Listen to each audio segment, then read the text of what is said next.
Hi friends, எல்லாருக்கும் வணக்கம். இந்த விலாகில் எப்படி ஸ்ட்ரெஸ் இல்லாமல் கொஞ்சம் ரிலாக்ஸ்டாக நம்மளோட வேலைகளை செய்யலாம், இது மூலயமா நம்மளோட ஹோம் இம்ப்ரூவ்மெண்ட் கண்டிப்பாக ரிலாக்ஸ்டாகவே இருக்கும், ஸ்ட்ரெஸ் ஃப்ரீயாகவும் இருக்கும் விஷயத்தை ஷேர் பண்ணியிருக்கிறேன். கண்டிப்பாக இந்த வீடியோ உங்களுக்கு யூஸ்ஃபுல்லாக இருக்கும் நம்புகிறேன். வீடியோக்குள்ளே போகிறதுக்கு முன்னாடி இந்த வீடியோ பார்த்துட்டு இருக்கவங்களுக்கும் என்ன இது வரைக்கும் சப்போர்ட் பண்ணவங்களுக்கும் ரொம்ப ரொம்ப நன்றி. வீடியோ பிடிச்சிருந்தா கண்டிப்பாக லைக் கொடுக்க மறந்துடாதீங்க. நீங்கள் கொடுக்குற ஒவ்வொரு லைக்கும் எனக்கு அடுத்தடுத்த வீடியோஸ்க்கு ரொம்பவே மோட்டிவேட் பண்ணுற மாதிரி இருக்கும். அதோட உங்கள் ஃப்ரெண்ட்ஸ் அண்ட் ஃபேமிலிக்கும் ஷேர் பண்ணுங்கள். மறக்காமல் நம்ம சேனலையும் சப்ஸ்கிரைப் பண்ணுங்கள். சின்ன சின்ன பழக்கம் கண்டிப்பாக நம்மளை ஸ்ட்ரெஸ் ஃப்ரீயாக ஆக்கும். அதெல்லாம் ஆக்குமான்னு நினைக்காதீங்க, கண்டிப்பாக ஆக்கும். அதில் ஃபஸ்ட்டு நம்ம ரிலாக்ஸ்டாக இருக்கிறதுக்கு எது ரொம்ப முக்கியம்னா, நம்மளுக்குன்னு கொஞ்சம் டைம் ஒதுக்குங்க. அப்படியே எந்திரிச்சோமா கடகடன்னு வேலையை பார்த்தோமா அப்படின்னு இருந்தாலே நம்மளுக்கு ஸ்ட்ரெஸ்டாக தான் இருக்கும். கொஞ்சம் எப்பவும் எழுந்திரிக்கிறத விட ஒரு 20 நிமிஷம், ஒரு 1/4 மணி நேரத்துக்கு முன்னாடி நீங்கள் எந்திரிச்சிங்க அப்படின்னா கண்டிப்பாக அது உங்களுக்கான நேரமாக இருக்கும்.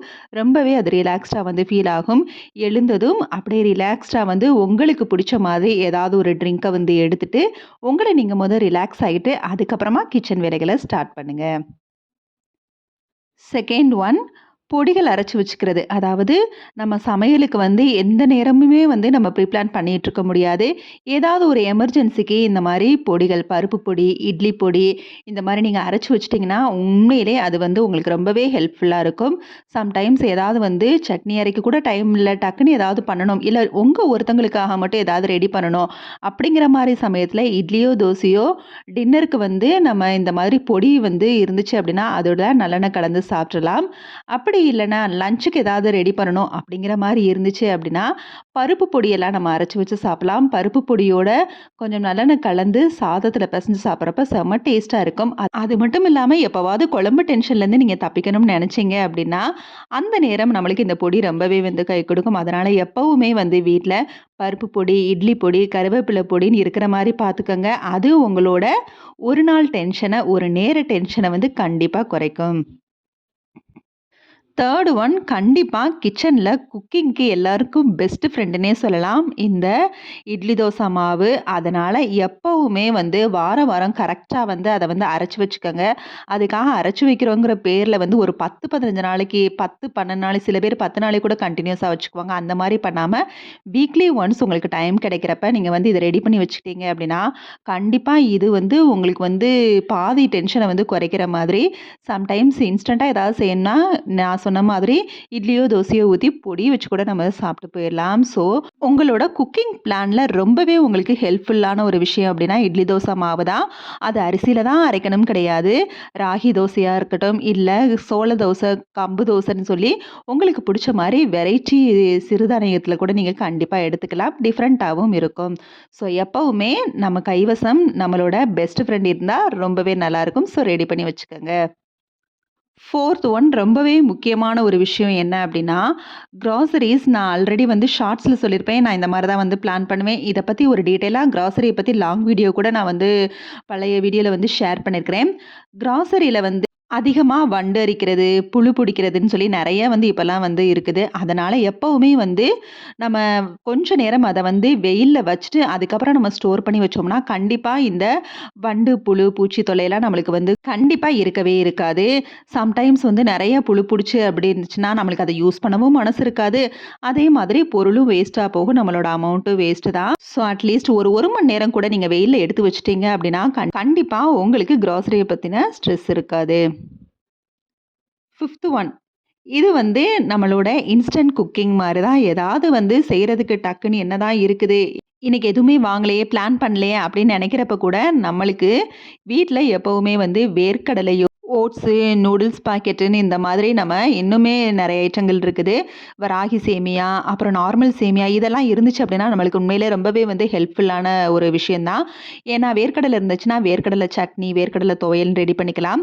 எப்போவுமே வீட்டில் பெரிய வெங்காயமும் உருளைக்கிழங்கும் இருக்கிற மாதிரி பார்த்துக்கங்க. அதோட தக்காளியும் எப்போவுமே இருக்கிற மாதிரி பார்த்துக்கங்க. இது இருந்தாலே சம்டைம்ஸ் காய் வாங்கலனா கூட நம்ம எதுவுமே காய் வாங்கலைங்கிற மாதிரி ஃபீல் பண்ணாமல் இதை வச்சே கண்டிப்பாக நம்ம ஒப்பேத்திடலாம்.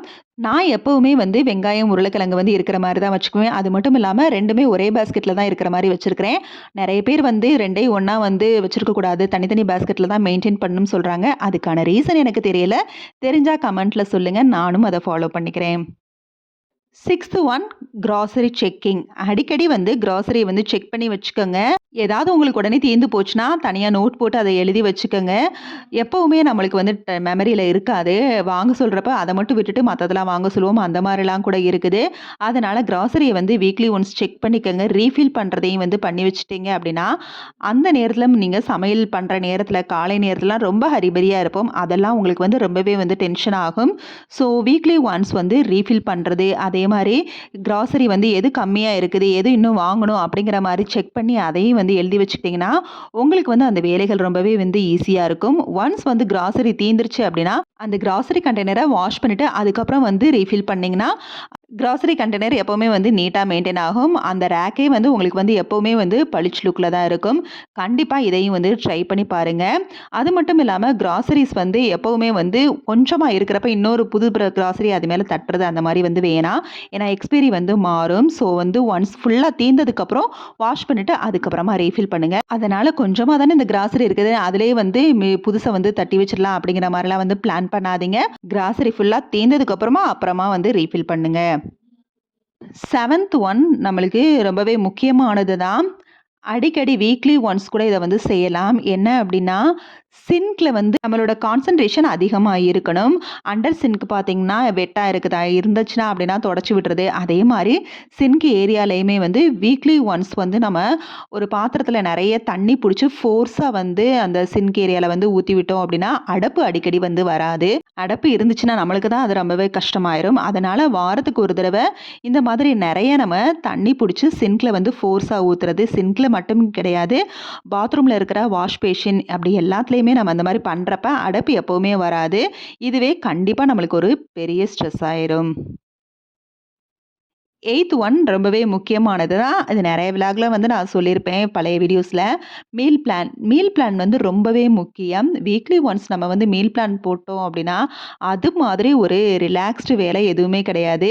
ஏன்னா நம்ம மீல் பிளான் பண்ணலனா, டெய்லி வந்து என்ன சாப்பாடு செய்ய, அது இதுன்னு சொல்லி நம்மளே நம்ம கன்ஃப்யூஸ் பண்ணி ஸ்ட்ரெஸ் ஆக்கிக்குவோம். ஸோ மீல் பிளான் சின்னதா போட்டா கூட ஒரு 2 டேஸ்க்கு ஒன்ஸாவது இந்த மாரி போடுறப்ப நம்மளுக்கு ரொம்பவே வந்து ரிலாக்ஸ்டா இருக்கும். கண்டிப்பா வந்து வீக்லி ஒன்ஸ் மீல் பிளான் பண்ணி வச்சுக்கங்க. நீங்க மட்டும் அதில வந்து ஸ்ட்ரெஸ் ஆகாதீங்க. வீட்ல வந்து இருக்கிறவங்களோட கருத்தோட சேர்த்து அந்த மீல் பிளான் இருந்தா இன்னுமே ரொம்ப சூப்பரா இருக்கும். லாஸ்ட் 9th ஒன் என்ன அப்டின்னா, நம்மளோட கிச்சன் கிளீனிங் தான். அடிக்கடி வந்து சொல்றேன். கிச்சன் வந்து நம்ம வந்து கவுண்டர் டாப் எல்லாமே ஸ்டவ்ங்கிற மாரி எல்லாமே நீட்டா இருக்கிறப்ப, அது ரொம்பவே வந்து நம்மளுக்கு வந்து ஸ்ட்ரெஸ் ஃப்ரீயா இருக்கும். இந்த இதெல்லாம் வந்து டைல்ஸ் தேய்க்கிறதுக்கு ரொம்பவே நல்லாருக்கும். அது பார்த்தீங்கன்னா, இந்த ஸ்பாஞ்ச் வந்து நல்ல சொரசொரப்பா இருக்கும். ஸோ டைல்ஸ் கிளீன் பண்றதுக்கு ரொம்பவே வந்து யூஸ்ஃபுல்லா இருக்கும். இது வந்து ஒரு ஸ்பாஞ்ச் டைப்பு. ஸ்பாஞ்சுன்னு மட்டும் சொல்ல முடியாது. சூப்பரா வைப் பண்ணும். இது என்ன அப்டின்னா, நல்லா நனச்சுட்டு நம்ம வந்து நான் எப்பவும் வந்து வெட் கிளாத் வச்சிருப்பேன். இப்ப ரீசென்ட்டா தான் இது வாங்குனேன். வெட் கிளாத்துக்கு பதிலா இதுல வந்து நம்ம வந்து தண்ணி நனச்சு லைட்டா ஸ்க்வீஸ் பண்ணிட்டு, அதுக்கப்புறம் இந்த மாரி ஒரு ஜென்டிலா வந்து ஒரு கிளீன் பண்ணிட்டோம் அப்டின்னா, சூப்பரா இருக்குது. இதுக்கு வந்து நான் வெட் கிளாத் வச்சிருக்கப்ப என்ன பண்ணுவேன்னா, வெட் கிளாத்த வச்சு தொடச்சுட்டு, அதுக்கப்புறம் வந்து ட்ரை கிளாத்த வச்சு தொடப்பேன். இதுல அந்த இது இல்ல எனக்கு. இந்த வெட் கிளாத்தையே வந்து தொடச்சுட்டு, அதுக்கப்புறம் நல்லா பிழிஞ்சு விட்டோம்னா, அது கொஞ்சம் வந்து ட்ரை ஆயிருது. ஸோ, அதுவே வந்து ட்ரை பண்ற மாரி ஒரு லுக்க குடுத்துருது. ஸோ, எனக்கு வந்து ரொம்பவே வந்து ஹெல்ப்ஃபுல்லா இருக்குது. கிச்சன் வந்து எப்பவுமே நம்மளுக்கு இந்த மாரி கிளீன்டா இருந்துச்சு அப்டின்னா, ரொம்பவே இன்ட்ரெஸ்ட்டா இருக்கும். நம்மளுக்கு ரொம்பவே ஸ்ட்ரெஸ் ஃப்ரீயாவும் இருக்கும். அதனால கவுண்டர் டாப்ப வந்து நெறைய பொருள அடைச்சு வைக்காம பார்த்துக்கங்க. அப்பப்ப ஜென்டிலா டெய்லி நைட்டு வந்து ஈர துணிய வச்சு தொடச்சு விட்டுருங்க. ஸோ, சூப்பரா கிச்சன் வந்து நீட்டா மெயின்டெயின் ஆகும். கண்டிப்பா இந்த வீடியோல சொல்லியிருக்க 9 விஷயத்துல ஏதாவது ஒரு சில விஷயம் உங்களுக்கு யூஸ்ஃபுல்லா இருக்கும் நம்புறேன். Okay, bye. தேங்க்ஸ் ஃபார் வாட்சிங்.